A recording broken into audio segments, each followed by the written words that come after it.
Neximo, BAI, IAD, presenta Inversiones Inmobiliarias con Karim Boudiaby. Hoy tenemos el honor de poder tener con nosotros un gran invitado. Se trata del ingeniero Francisco Solares Alemán. Es el presidente de la Cámara Mexicana de la Industria de la Construcción. La Cámara Mexicana de la Industria de la Construcción, o conocida como CEMIC, es la institución encargada de apoyar y fortalecer a las empresas constructoras del país por medio de la gestión, asesoría, capacitación e integración de nuevas tecnologías. La CEMIC está presente en los sectores más importantes del país a través de sus vicepresidencias que trabajan de manera coordinada con instancias públicas y privadas para justamente desarrollar la colaboración de estas empresas constructoras.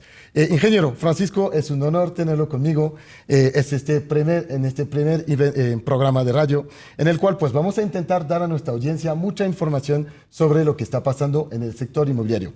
Lo que me gustaría es que podamos dedicar bastante tiempo justamente de esta entrevista a poder platicar de esta reforma laboral que se presentó, que se lanzó en mayo de este año.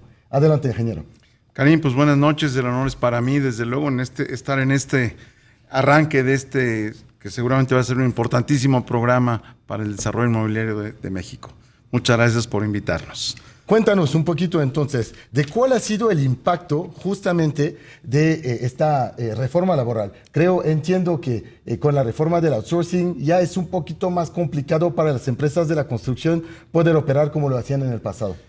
Bueno, realmente la reforma es una buena reforma. Lo que se reformaron de 7 leyes y un código es positivo. Nosotros estamos totalmente de acuerdo en que se acabe el outsourcing, entendido como poner a disposición de nuestros clientes trabajadores y sobre todo que se usaba para simular un patrón que realmente no era y a veces se omitía el pago de prestaciones de los trabajadores, de impuestos y sobre todo de las utilidades.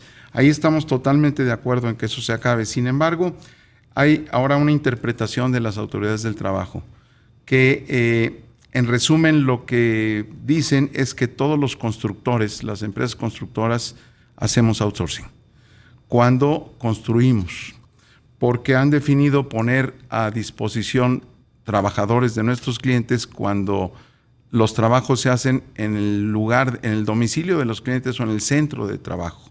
Y el centro de trabajo nuestro es las obras. Entonces siempre estamos trabajando, pero no hacemos outsourcing. Y si esta consideración se sigue, que está ligada con una disposición que tiene que ver con Hacienda, que dice que para poder hacer deducible un pago a una empresa que hace construcción, ¿sí?, entendiendo que hace outsourcing, necesita estar registrada en un registro de la Secretaría del Trabajo, el REPSE, es el primer requisito para poderlo hacer deducible. Entonces, todos los contratantes del sector privado de obra están pidiendo a muchas empresas que se registren y acepten que hacen outsourcing cuando no estamos haciendo outsourcing. Y justamente, ¿qué nos puedes decir sobre estas empresas que me imagino entonces no se quieren registrar al REPSE, ¿no? Sí, no nos toca registrarnos, porque nosotros realmente los contratos que tenemos son de naturaleza mercantil civil, no son laborales. Si tú contratas a alguien para que te haga un edificio, no va a llegar esa constructora y te va a decir, ahí están los operadores, ahí están los albañiles, ahí están los carpinteros, ahí está el equipo, lo dejo a tu disposición y ya vengo cuando me avises que ya terminaron. No es así. Nosotros tenemos el edificio terminado. Bien. Me imagino que representas una gran cantidad de empresas de construcción. ¿Cuáles son las peticiones entonces? ¿Qué están pidiendo estas empresas en cuanto a la interpretación de esta ley? Que se considere que nosotros al contratarnos o subcontratarnos, como a veces se dice, no estamos haciendo outsourcing y no debemos entrar en este esquema. Independientemente de la carga administrativa, es algo que no nos corresponde. Bien, ¿y ha habido algún acercamiento a las instituciones? Me imagino que ustedes platican bastante con el SAT. Sí, con el SAT y con la Secretaría del Trabajo también, con la Secretaría del Trabajo, Luisa María Alcalde, con el responsable del REPSE, el doctor Alejandro Salafranca, y bueno, ellos consideran que por el hecho de estar trabajando en el mismo lugar, vaya, nos prestamos a los trabajadores y los ponemos a disposición del cliente, cosa que no sucede. Esto seguramente se va a cambiar esta interpretación. En enero entrará en vigor ya para el sector público y tenemos mucha esperanza de que esto cambie y se tome pues realmente como es poner a disposición trabajadores de nuestros clientes. Bien, hemos también notado tras la pandemia un aumento bastante importante de la inflación a nivel internacional. Desde ahora me gustaría poder dedicar un poco de tiempo en esta entrevista a entender qué tanto afectará al sector el encarecimiento de obras ante la inflación. Bueno, desde luego la inflación ha sido muy importante en nuestro país.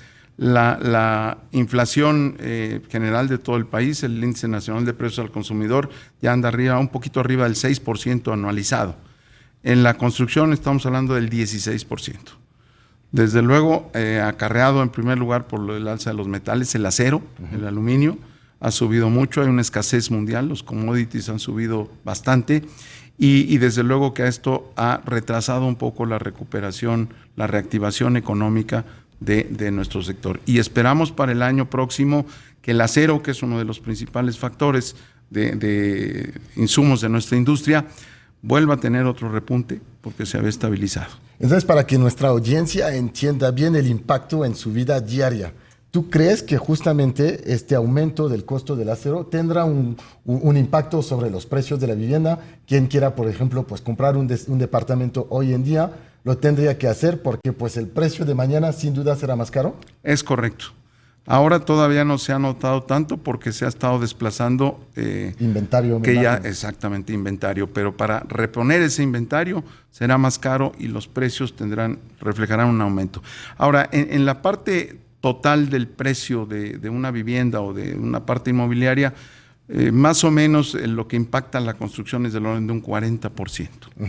Entonces, sobre el precio total, un aumento importante, pero no tan significativo por la proporción de los costos de la construcción. Excelente. Me gustaría también que nos puedas compartir justamente algunos datos relevantes sobre la inversión actual para la construcción.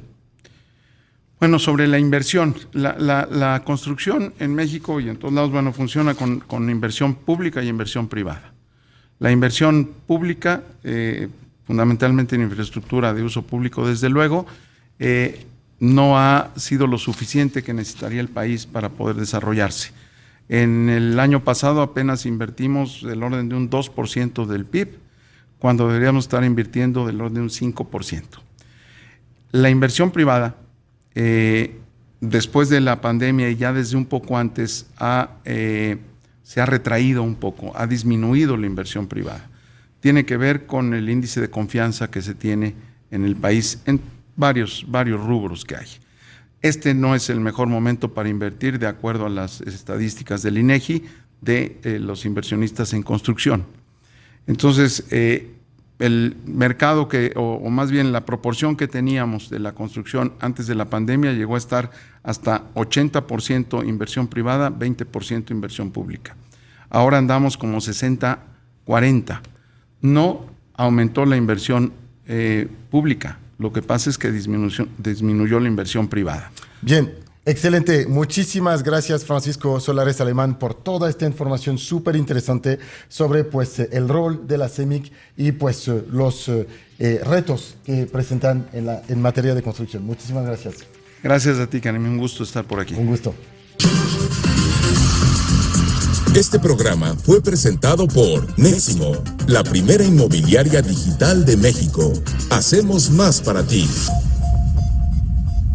Te recordamos que todos los episodios de Inversiones Inmobiliarias están disponibles en revista.neximo.mx.